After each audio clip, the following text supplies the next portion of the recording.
Bon, eh bien, je vais vous faire écouter une communication téléphonique que j'ai eue avec Marius David quelques années avant sa mort, euh, auquel j'ai ensuite été le voir, où on a eu une conversation beaucoup plus surprenante et étroite sur ce qu'il avait vécu vraiment.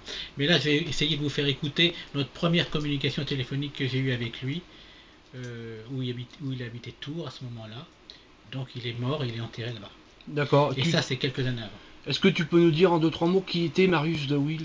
Marius Dewey était un être qui a vécu quelque chose d'extraordinaire dans les années 54, où il était garde-barrière sur une voie ferrée dans le nord de la France, et il a eu plusieurs fois des visites d'ovnis, d'extraterrestres, qui se sont posés sur la voie ferrée.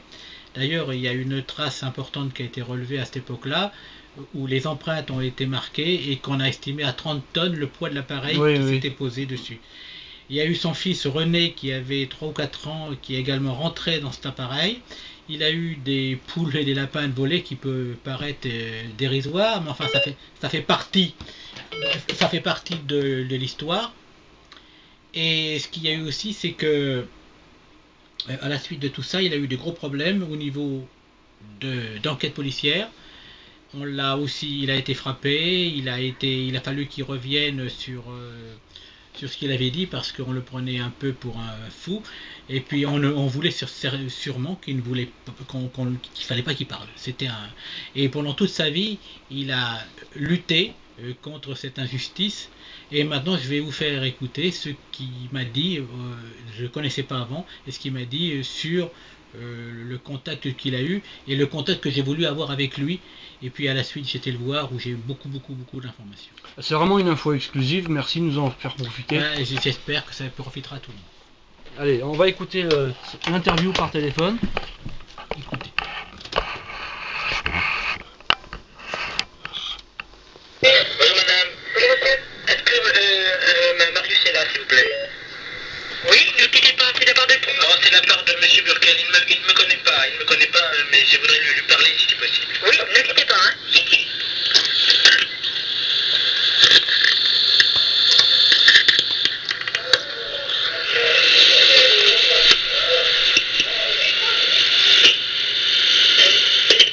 Allô? Allô, monsieur Marius? Oui. Excusez-moi de vous déranger. Je suis monsieur Burkel, vous ne me connaissez pas, j'habite en Seine-et-Marne, à côté de Provins. Parlez un petit peu plus fort parce que je suis un peu sur l'arrière. J'habite à Provins, et je suis monsieur Burkel, vous ne me connaissez pas. Oui. Je suis en Seine-et-Marne. Oui. Bon. Je voulais vous appeler parce que j'ai l'intention de vous écrire. Oui. J'ai l'intention de vous écrire parce que j'ai connu monsieur Thirouin. Ah oui, Marc Thirouin. Oui. Ah bah c'était un de mes grands amis. Je crois que c'était plus sincère de tous les ufologues. De tous les ufologues. Oui. Alors moi j'ai 54 ans. Oui. J'ai travaillé avec Marc Thirouin dans la Seine-Saint-Denis. Oui. J'ai travaillé avec la revue Ouranos. Oui, j'en suis membre de la ravi là. Oui. Oui. Et j'ai aussi travaillé avec Pierre Delval. Ah oui, Pierre Delval, bah, j'ai pas très bon souvenir de lui. Hein. Ah, il y en a beaucoup qui n'ont pas très bon souvenir. Oui, parce que il est bien quand il est avec vous et puis quand il est avec vos critiques. Hein. Oui. Bon, alors, ce que je voulais vous dire, c'est que j'ai travaillé avec dans toutes ces revues-là pendant une période de 70 à maintenant. J'ai quitté la revue Ouranos parce que ça ne me plaisait pas. Oui.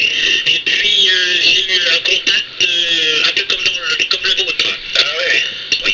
Alors, vous aviez votre fils René.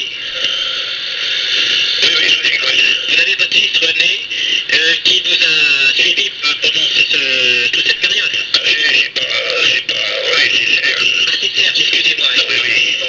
Bon, alors je voudrais savoir si vous permettez que je vous envoie quelques documents. Bah, effectivement, vous savez, parce que ça, moi personnellement, vous allez comprendre quelque chose. J'ai tellement de menaces. Ah bon? Ah voilà, mais c'est pas possible, monsieur. Donc, je vous explique, comme j'ai été arrêté, on m'a appris, je sais pas si vous avez dit le livre. J'ai tout votre vie, là. Parce que le livre, c'est terriblement une escroquerie qu'ils ont fait, hein. Parce que, j'y raconte quelques petites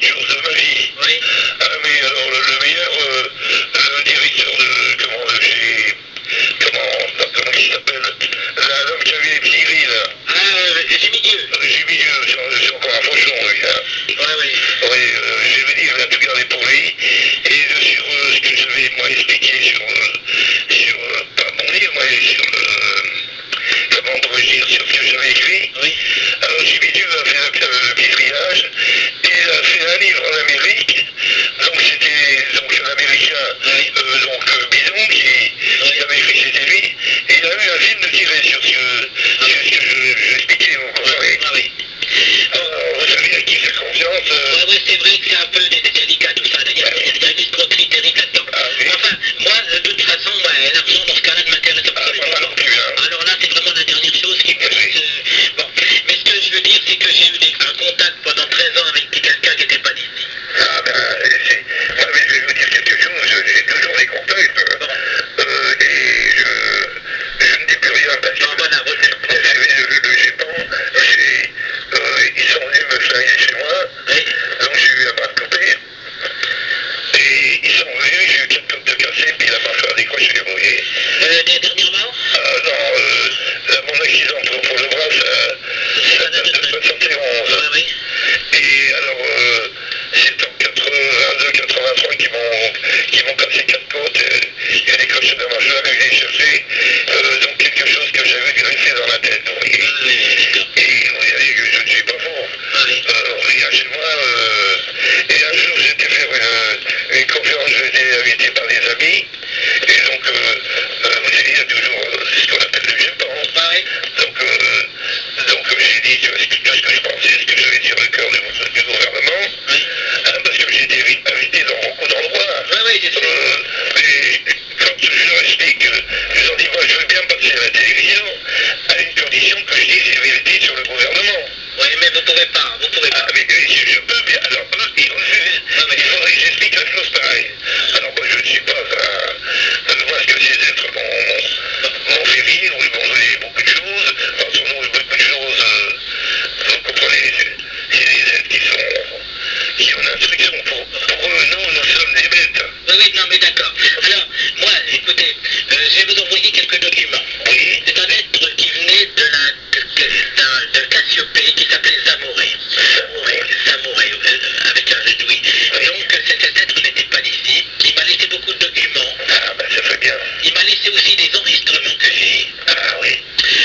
Parce que il m'a engueulé. On a fait beaucoup de choses ensemble. Oui. Il m'a emmené sur des endroits particuliers. Oui. J'ai eu peur. Lequel qui n'a pas peur, parce qu'on voit... Bon, j'ai eu peur, j'ai eu la trouille. C'était un contact qui était peut-être très différent du vôtre, mais en fin de compte, j'ai des documents, c'est vrai. Donc je vais essayer de vous envoyer ça, bon, des photocopies évidemment. Bon. Et puis, ce qui m'intéresserait, c'est de savoir ce que vous en pensez. Oui. À votre avis. Oui. Parce que moi actuellement je suis un peu seul, si vous voulez, parce que tous ceux qui sont autour de moi, Ils sont passés pour un dingue. ils sont tout à fait à côté de la plaque. Hein, Oui, ça je comprends. Moi, c'est pareil. Hein. Bon, alors, donc, et c'est fait exprès, en vérité, c'est parce que c'est pour un peu isoler. Bon, alors, ce que je voudrais vous dire aussi, c'est que je voudrais savoir votre fils, qu'est-ce qu'il est devenu alors? Bah, écoutez, mon fils a été... mon fils, je ne le vois plus, hein. Mais quand il était chez moi, jusqu'à quelques années, tout ce que je recevais, les livres et tout, il prenait, mais alors, il ne lisait rien du théâtre. Oui. Attendez, parce que j'ai ma chère qui gueule. Alors, je vais vous dire une chose. Attendez. Ah, c'est pas vrai, là.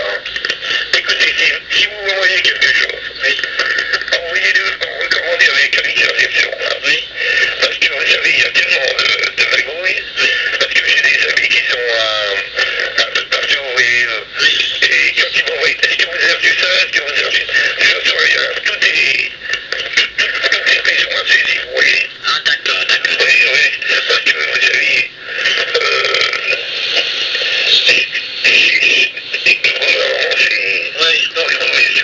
Non, mais regarde. Bon, alors attendez voir. Alors, votre fils, il a été programmé, il est hors circuit maintenant? Comment? Votre fils, il a été déprogrammé? Oui, il a été programmé. Parce que regardez, un jour j'étais chez lui, et puis alors donc, j'ai donc vu des secours.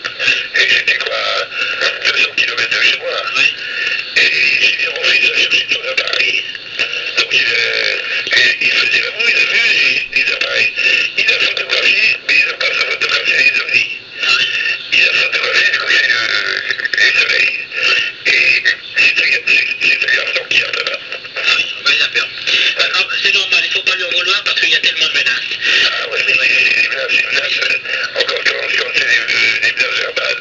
Oui, Mais quand écoutez, je suis en show maintenant, et donc effectivement, je m'entends toujours, et puis je risque d'exposer qui me rend qu'on va voir. mais attendez,